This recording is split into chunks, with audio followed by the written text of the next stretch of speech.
Com o pastor Paulo e a Gilma. Pode vir, o casal. O quê? Ah, pode sim, pode vir. Foi vir toda a família. O pastor não sabia, todo mundo repara pela cara do que o pastor fez. Se eu misturar aqui, vocês sabem quem é de quem? Pastor?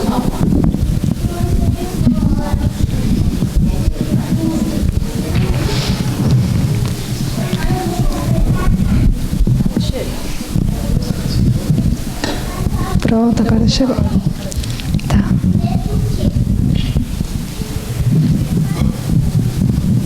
Então, pastor... Quando não souber, é só falar passo, né, para outra, né? Os dois vão ter que responder, mas são perguntas bem simples. Porque toda vez que o pastor chega, a gente sempre pergunta o que ele espera da igreja, coisas do gênero, mas a gente nunca pergunta o que ele pensou quando recebeu o chamado. A gente gostaria de saber, que agora já passaram 2 anos, o que vocês pensaram quando chegaram para vocês e falaram, vocês vão para a igreja do Riacho Grande? Sinceridade. Sinceridade. Quem pode falar primeiro? Os dois, fica à vontade. Eu acho que eu soube primeiro, porque ele estava trabalhando e quando ligaram lá para casa ele não estava. E eu sou assim, eu tenho muita dificuldade de deixar o que eu estou. Assim, eu sou uma pessoa que eu me apego muito, né, com as coisas. E a gente estava lá no Rio, num lugar, e ele tinha um projeto. Então eu fiquei, mas como que a gente vai deixar o que a gente está fazendo? Como que assustou? Eu fiquei assustada, né? E daí, quando ele chegou em casa, ele chegou sorrindo. Aí eu achei que ele tivesse sabido do chamado, né? Por isso que ele estava rindo. Mas aí eu vou deixar para ele falar, para ele e aí, pastor, contar. como é que foi? Nossa, interessante que eu não pensei na igreja, mas eu já tinha sido, não muito tempo, recebi um chamado aqui para São Paulo, Tatuapé, e a gente terminou não aceitando. Quando veio a gente falou assim, eu não tinha interferido em nada, nem me consultado nada antes, a minha reação foi falar, eu vou então. Foi assim, foi logo de primeira, falou, eu vou. E ela ficou, mas como assim? Você nem orou? E rapidamente eu pensei. E então perguntei para Cristiane, que seria a maior preocupação minha, que ela mora conosco e estava trabalhando, e ela falou, eu concordo com você. Eu estou indo também. Veio toda a família, assim, logo de primeira já aceitaram. Uma outra pergunta, uma pergunta bem mais simples. Tem alguma decoração aqui da igreja que vocês mais gostaram? Porque aqui tiveram várias decorações, e você, pastor, sempre comentava, falava, que bonita decoração. Teve alguma que vocês falaram, essa realmente eu gostei mais? Olha, tem tantas decorações lindas aqui, que eu acho que seria muito difícil eu falar assim, que eu gostei mais desta. Eu acho que esta é uma das igrejas que eu vi decorações mais perfeitas, mais trabalhadas e com muita arte e dedicação também. É até difícil a gente falar, porque algumas vezes eu cheguei assim de surpresa na quinta-feira e já estavam trabalhando, depois na sexta, e a gente falava, puxa, é algo diferente desta igreja, é a dedicação dessas irmãs. Mas tivemos muito linda decoração. Inclusive, o primeiro sábado que eu vim pregar aqui, tinha uma linda árvore de Natal, que é quase que ia lá em cima, né? Foi a primeira vez que eu vi essa árvore de Natal aqui no Brasil, assim, montada de vasos especiais. A igreja já é bonita, somando a dedicação das irmãs e a arte, ela fica linda, extraordinária. Qual foi o momento mais marcante que você teve aqui conosco? Não foi aqui não, foi com os anciãos. Eu até falei, brincando com eles aí, né? O pastor Sidionil fez minha cabeça para vir aqui, para conhecer a igreja. Tudo devagarinho, né? Eu vim para um concílio em novembro, que ele queria que eu conhecesse e tal. Depois, por que você não fica para poder sábado você conhecer a igreja? E depois era para pregar também. e depois já era apresentando também. Então, já foi uma sequência. E na primeira reunião que nós tivemos, os anciãos me sabatinaram naquela sala especial dali, não é? E eu fiquei assim assustado. Falei, esse pessoal é bravo mesmo.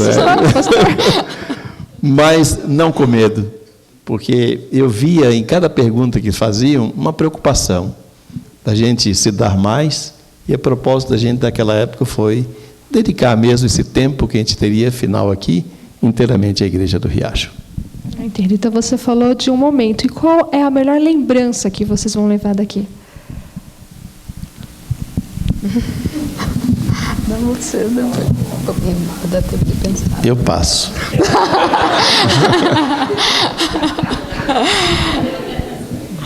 Ai, acho que a gente vai pensando até... Não, vem uma outra. Na verdade, essa igreja, irmãos, ela é muito receptiva. Muito mesmo. A maneira como os irmãos tratam. E depois, muito pouca coisa, os irmãos agradecem muito. O pastor faz muito pouco para receber tanto que recebe de vocês. É uma igreja excelente, gosto, amo vocês e acho que devemos continuar assim. Vocês recebem muito bem as pessoas. Às vezes fica preocupado assim, uma dificuldadezinha, outra que tem na igreja. Isso é normal, é uma família grande, não é? Isso é normal. Mas o mais bonito é que Deus está no meio da sua igreja e tenho certeza que não somente nos lares de vocês, mas no coração de vocês também. Então, aqui eu acho que todo mundo tem como maior sonho ir para o céu. Mas aqui na Terra, qual que é o maior sonho de vocês agora?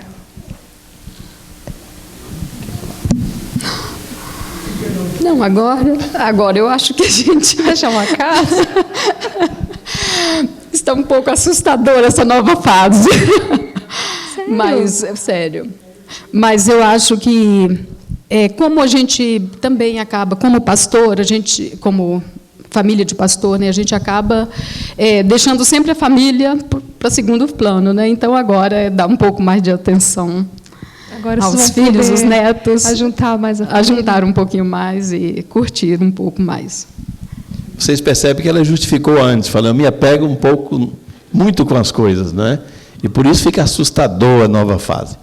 Mas realmente é uma fase que a gente passa a vida inteira pensando, projetando. Deus dá saúde até chegar esse tempo. E eu vi uma estatística que me assustou um pouco, da própria igreja, onde mais de 60% dos pastores que se aposentavam por tempo de serviço. E Deus me deu o privilégio de me aposentar com todo o período de dedicação. Tempo de serviço, assim, aposentadoria especial, diria, não é? Antes do tempo. Não é? A pessoa entrou, adoeceu, teve alguma dificuldade, então veio e se aposentou. Mas Deus me deu o privilégio de viver todos os anos do ministério e sair como Caleb, não é? Pensando ainda no Monte Hebron.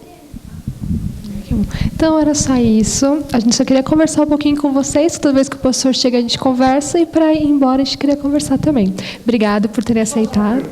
Pode, verdade. Vamos abrir. Verdade, desculpa. Você passou a infância de Vitória da Conquista, não é isso? Não, eu passei um período dela, exatamente. De Vitória da Conquista, realmente, ele foi para o Rio. Foi para Salvador, né? Salvador. Minha vida era na Bahia naquela época, minha mãe, exatamente. Aí depois veio trabalhar no Espírito Santo e Rio de Janeiro, e aí ficamos. A pergunta é a seguinte, eu converso com muitas pessoas que vêm de outras partes, e quando chegam em São Paulo, acham isso aqui uma terra de maluco. Qual foi o pastor teve algum choque ao chegar em São Paulo, essa maior cidade da América do Sul? Irmãos, São Paulo é uma grande metrópole.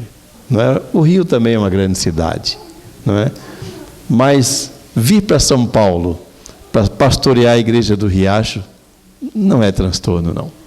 A gente pega a Imigrante, uma excelente autovia, não é? Chega aqui uma ilha acolhedora, e então a gente agradece muito a Deus pelo privilégio. Eu posso só agradecer? Lógico. Eu quero agradecer porque vocês fizeram essa entrevista quando a gente estava assim, mais mais acostumado, né? Não na nossa chegada.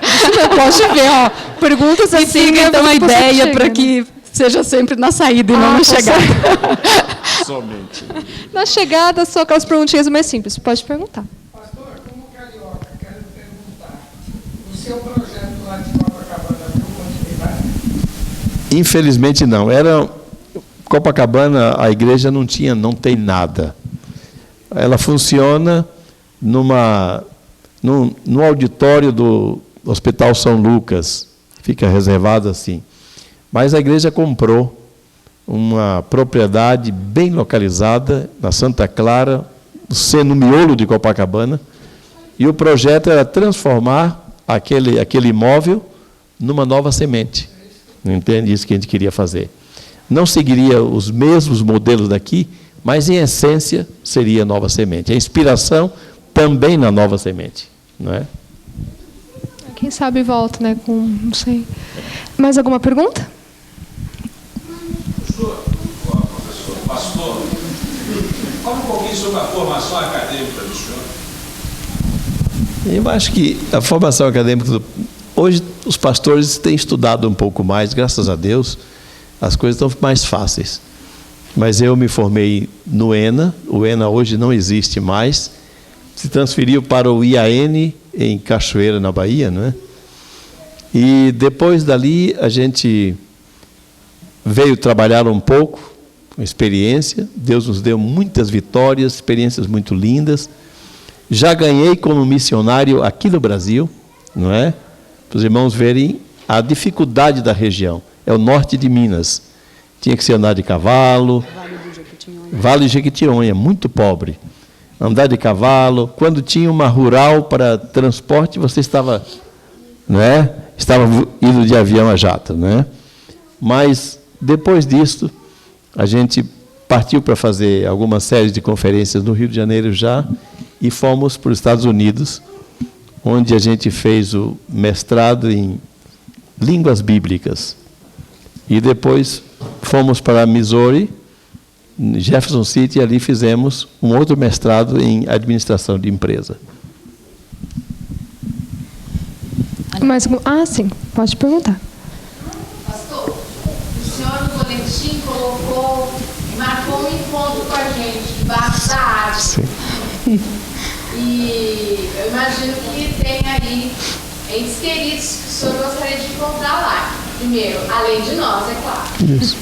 E eu gostaria de lhe perguntar qual é o personagem da Bíblia que também o senhor quer encontrar lá na árvore e se o senhor se identifica com ele. Gostaria de saber o nome dele. É o apóstolo Paulo, irmão. O apóstolo Paulo. Esse eu achei um batalhador tremendo e um modelo para todo pastor, eu acho, né? Ele é uma inspiração de vida. Eu estou me aposentando e despedindo da igreja, mas eu não estou terminando a obra como Paulo fez, não é? A minha obra só vai terminar quando combati o bom combate, acabei a carreira, guardei a fé, próximo da morte. Então, esse ideal do apóstolo Paulo me inspirou ao longo de toda a vida. Só mais uma pergunta para responder. Por 2 semanas consecutivas, o senhor escreveu no boletim que o único pesar, se é que existe, que o senhor levaria, é que o senhor não cruzaria o Jordão com fogo. O senhor, no princípio do seu ministério, né, e hoje na pregação também foi mencionado, as pessoas também mencionaram, já são da igreja há tantos anos e ouvem os seus avós, seus pais falarem que Jesus está voltando, Jesus está voltando. Eu gostaria de saber do pastor, quando o pastor faz essa frase, que sente por não atravessar, não estar pastoreando, né? O pastor faz referência porque acreditava no início do seu ministério que iria estar vendo Jesus voltar ainda no ministério. Olha, irmã, o problema da gente é que a gente vai crescendo na visão da gente, né? A princípio, a gente mede as coisas espirituais pela visão terrena. Eu sou um ser finito. A gente tem o privilégio de viver 60, 80 anos, e aí já é canseiro e enfado, e a gente quer que tudo de Deus um Deus eterno, infinito, aconteça nesse período. Mas eu prefiro continuar esperando sempre Jesus voltar nos meus dias. E esperando-se, por quê? Porque eu quero isso. É a mesma esperança de João, de Paulo, de todos os apóstolos, que ele venha logo. Isso é um desejo que está no meu coração. E eu não quero que morra, não. Eu vou estar sempre pedindo, e Jesus gosta de ouvir isso da gente. Senão ele não diria na oração: venha a nós o Pai, venha a nós o teu reino, não é? Seja feita a tua vontade, assim na terra. Orar sempre pela volta de Jesus, desejar sempre, é o sonho máximo da vida cristã.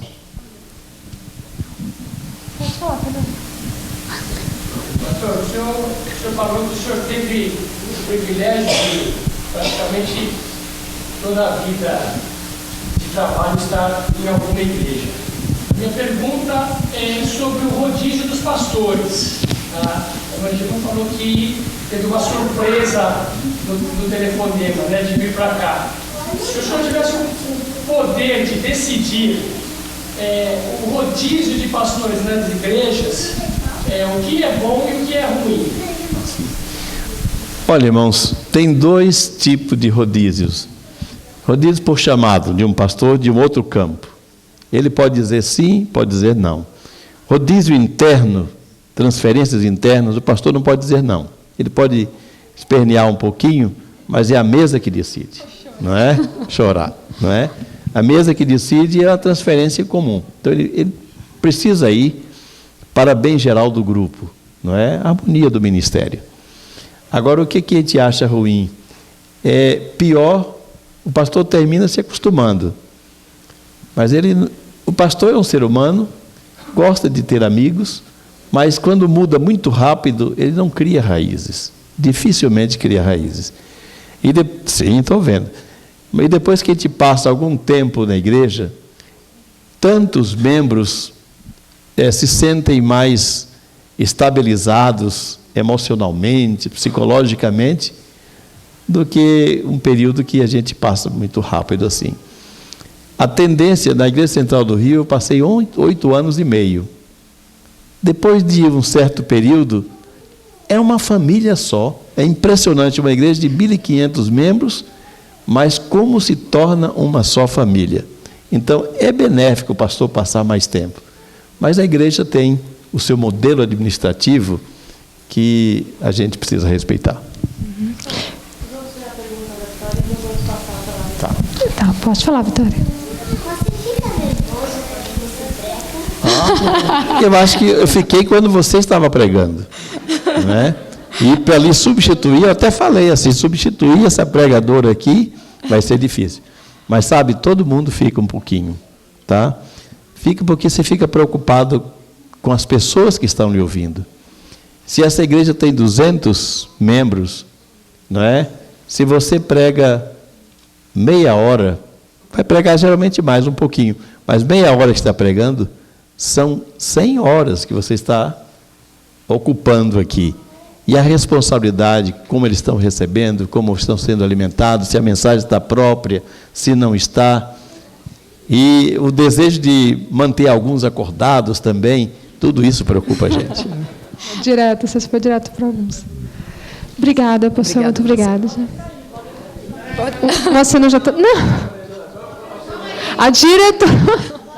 Peraí. Você tem uma pergunta, já? É uma pergunta? Então, por favor. Aí nós vamos passar para uma outra parte, porque daqui a pouco ele vai entregar as respostas do concurso. Pastor, algum sábado, o senhor veio com o sermão preparado e teve que mudar o sermão, trocar, e chegou e teve que ver que não, esse sermão tem que fazer outro, porque a igreja está precisando de uma coisa assim. Acontece, já teve sim, não é? E a gente tem que se adaptar a isto. Às vezes, até na semana, aqui mesmo teve o caso já. Deus está quase com tudo pronto, depois na sexta-feira fica sabendo que não ia ter luz. Aí você pregou sobre a graça, outro tema, onde é mais uma aula do que um sermão, não é? Então, tá, muito obrigada. Agora sim, muito obrigada por terem participado. dos gordinhos, dos magrinhos, dos branquinhos, dos moreninhos, de cabelo enrolado, de cabelo liso.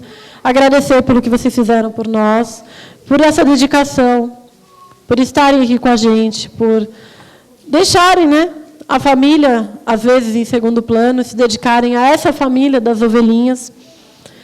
E, para isso, a gente tem um presente que a igreja preparou para vocês. Acho que o tio Zé Demar tem mais para falar sobre isso.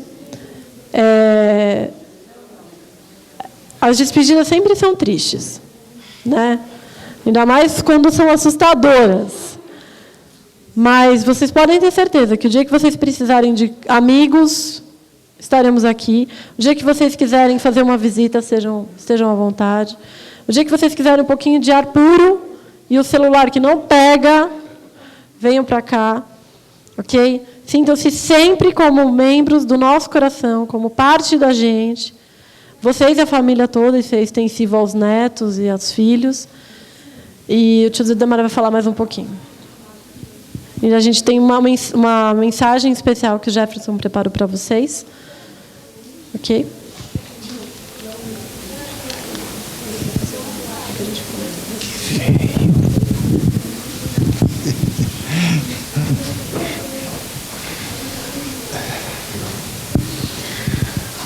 Despedida. Como eu almejo o céu, não vai ter mais despedida. Eu já fiz várias despedidas na minha vida. Com 7 anos de idade, me despedi no cemitério do meu pai. Naquele dia, felizmente, um pastor chegou até mim e me ensinou um versinho. Romanos 8, 28. Minha vida mudou completamente. Eu agradeço a Deus, porque eu aprendi aquele versinho.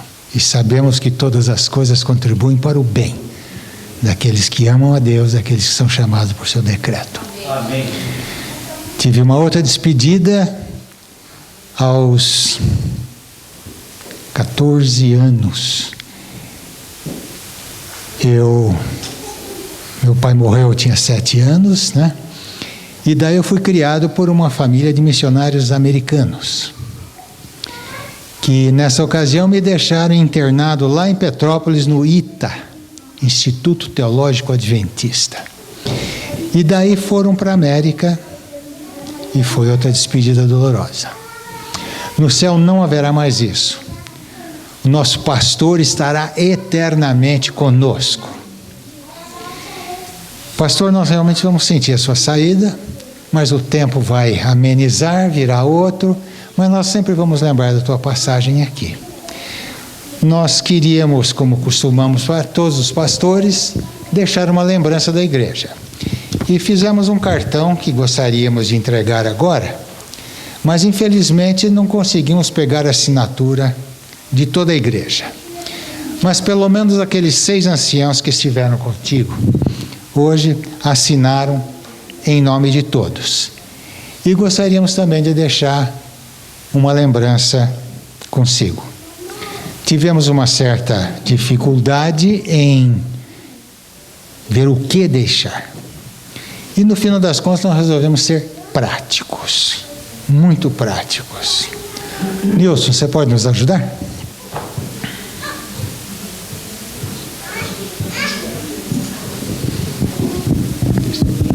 Deixa eu ler o que nós temos aqui, irmãos, uma mensagem muito bonita. Diz assim: suas palavras a nós no boletim de hoje expressa também o nosso desejo. Expressamos a alegria de tê-los conosco e a esperança de vivermos eternamente.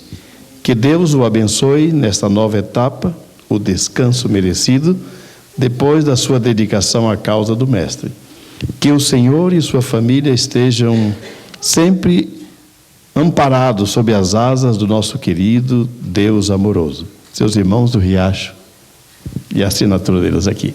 Muito obrigado, irmãos. Linda mensagem. Vou guardá-la, entre outras que já mexeram com o meu coração. E agora, pastor, por favor, receba. Tem um cartão. Outro cartão.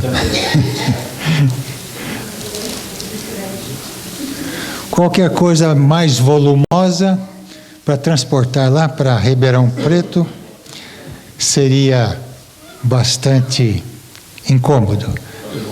negócio aqui dentro. Mas creio que dessa maneira o pastor fica livre. E se não fosse pedir demais, o senhor depois nos contasse o que o senhor... Vou dizer... Onde apliquei esse dinheiro, tá bom? Vai ser, sem dúvida alguma, uma partezinha da nossa casa. Ok, pastor, que Deus os abençoe, tá?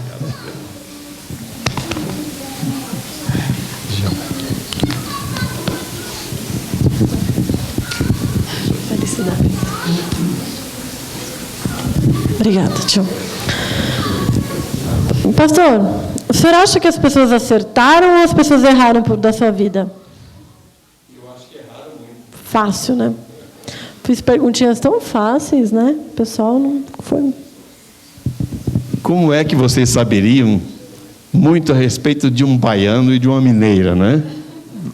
Ela de uma região bem distante, muito pequenininha também. E eu, já maior um pouquinho, acho que até falei algumas vezes já, talvez fosse mais fácil. Mas com relação ao gosto pessoal, que a gente come sempre com vocês aqui, dificilmente acho que seria, algum aceitaria, né? Então eu vou falar para vocês quais são as respostas. Em seguida, aliás, foi engraçado porque pela primeira vez a gente teve uma seleção de concurso das respostas mais engraçadas. Primeiro dia que o pastor pregou na igreja foi dia 2 de dezembro de 2007. Quantos filhos eles têm? Eles têm 3 filhos, Suzane, Thomson e Cristiane, e 4 netos, Eric, Eduardo, Lívia e Brian. Prato preferido do pastor? Macarrão. Fácil, hein?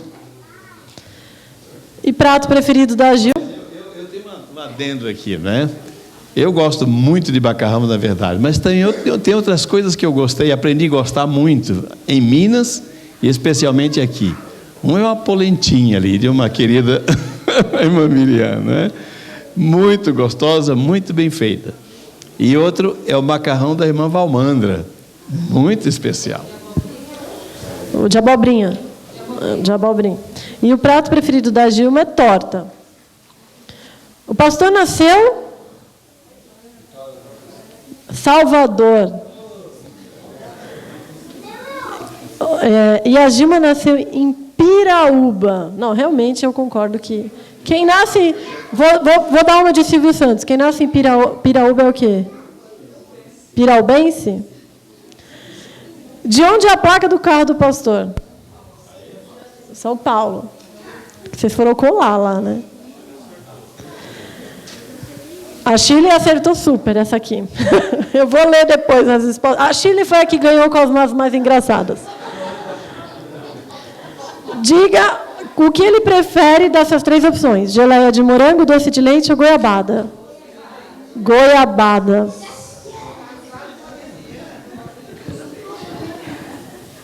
E no que ele prefere desses 3, jubilosos te adoramos. Prefere passar as férias na montanha, não é praia.